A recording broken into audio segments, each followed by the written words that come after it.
नमो नमः। मैं आचार्य शुभम पुनः आपका एसएम संस्कृत ज्ञान यूट्यूब चैनल में हार्दिक स्वागत करता हूं। हम लोग रघुवंश महाकाव्य के द्वितीय सर्ग का अध्ययन कर रहे हैं, जिसमें 10 श्लोक हम पढ़ चुके हैं और 11वां श्लोक भी महाकवि कालिदास राजा दिलीप के प्रशंसा में ही इस श्लोक को समर्पित कर रहे हैं। पहले इसका उच्चारण देखते हैं।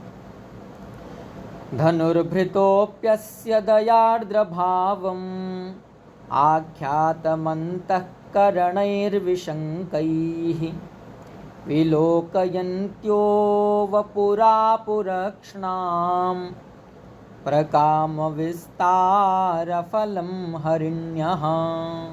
पुनरेकवारं। धनुर्भृतोऽप्यस्य दयार्द्रभावम् आख्यातमन्तःकरणैर्विशङ्कैः विलोकयन्त्यो वपुरापुरक्ष्णां प्रकामविस्तारफलं हरिण्यः। देखिए, महाकवि कालिदास इसमें बताना चाह रहे हैं कि जो राजा दिलीप हैं वो जंगल में भ्रमण कर रहे हैं।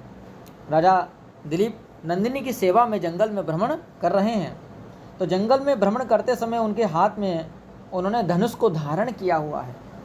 धनुष को धारण करने पर राजा दिलीप जो है शिकारी की तरह प्रतीत हो रहे हैं। तो जंगल में रहने वाली जो हिरण हिरनियाँ हैं, उन लोगों को राजा दिलीप से भय होना चाहिए। लेकिन यहाँ कालिदास बताना चाह रहे हैं कि उन हरिणियों को, जो हिरणों की पत्नियाँ हैं, उनको राजा दिलीप को देख करके, उनके हाथ में धनुष को देख करके भी भय नहीं हो रहा है। उन हरिणियों के अंतर मन ने ये बता दिया है कि ये जो राजा है ये दया के भाव से गीला हो गया है, मतलब कि बहुत ही मृदु हो गया है। ऐसा उन हरिणियों के मन ने ऐसा बता दिया। और फिर वो हरिणियाँ राजा दिलीप के शरीर को देखती हुई ऐसा प्रतीत कर रही हैं कि मानो हम लोगों को भगवान ने जो बड़ी बड़ी आँखें दी हैं, इसका आज हमें फल मिल गया है। आज इन बड़ी बड़ी आँखों का हमें फल मिल गया, क्योंकि हमने राजा दिलीप के शरीर को देख लिया। इसी बात को इस श्लोक में बताया गया है। तो देखते हैं। धनुर्भृतः, धनुर्भृतः षष्ठी विभक्ति का वचन। इसका अर्थ है धनुष धारण किए हुए। धनु बिभर्ति इति धनुर्भृत तस्य धनुर्भृतः। राजा दिलीप के लिए आया धनुर्धारण किए हुए। अपि अस्य, यहाँ यण संधि है। अपि अस्य में यण संधि। अपि अव्यय पद है और अस्य में षष्ठी व्यक्ति एक वचन है। अपि का अर्थ होता है भी। धनुष धारण किए हुए भी। अस्य मने इसका। इसका किसका? राजा दिलीप का। ठीक है। आगे वहाँ वपुः आएगा, मने शरीर। तो अभी वो जब हम अन्वय करेंगे तब अर्थ देखेंगे। अभी अस्य का अर्थ है इसका। फिर है दयार्द्र भावम। दयार्द्र भावम का अर्थ है दया, दया के द्वारा। आर्द्रम, आर्द्रम गीला हो गया, मृदु हो गया, द्रव्य पदार्थ की तरह हो गया। भावम, भाव जिसका, सत्व भाव आ गया जिसके अंदर, शिकार करने की भावना खत्म हो गई और दया की भावना आ गई। दया के द्वारा ही दया की भावना आ गई। तो दयार्द्र भावम का अर्थ हो गया। फिर है आख्यातम। ऐसा आख्यातम मने कह दिया गया। आख्यातम मने कह दिया गया। किसने कह दिया? तो अंतःकरण ही, अंतःकरण ने कह दिया। तृतीया विभक्ति बहुवचन में अंतःकरण ही। और फिर आगे विशंक ही। विशंक शब्द में भी तृतीया विभक्ति बहुवचन है। विशंक शब्द का अर्थ होता है विगता शंका यस्मात्, जिससे शंका ही चली गई, बिना शंका के होकर के। अंतःकरण ही, ऐसे अंतःकरण ने आख्यातम मने कह दिया। फिर आगे है विलोकयन्त्यः। विलोकयन्त्यः मने विलोकित करती हुई, देखती हुई। ठीक है, हाँ, देखती हुई, निहारती हुई। विलोकयन्त्यः, ये जो है विलोकयन्त्यः क्रियापद आया है। किसके लिए आया? हरिणियों के लिए आया। हरिणियाँ देखती हुई, विलोकयन्त्यः प्रथम व्यक्ति बहुवचन का रूप है। फिर आगे है वपुः, द्वितीय व्यक्ति एकवचन का रूप है। नपुंसकलिंग में इसके रूप चलेंगे। वपुः, वपुषी, वपुंस, इस प्रकार से रूप चलेंगे। तो वपुः आपको पुल्लिंग की तरह लगेगा, लेकिन नपुंसकलिंग है और द्वितीय व्यक्ति एकवचन है। ठीक है। वपुः मतलब होता है शरीरम, शरीर को। किसके शरीर को? तो आगे राजा दिलीप की चर्चा चल रही है, तो राजा दिलीप के शरीर को। फिर है आपुः। आपुः मने प्राप्त कर लिया। आपुः मने प्राप्त कर लिया। ठीक है।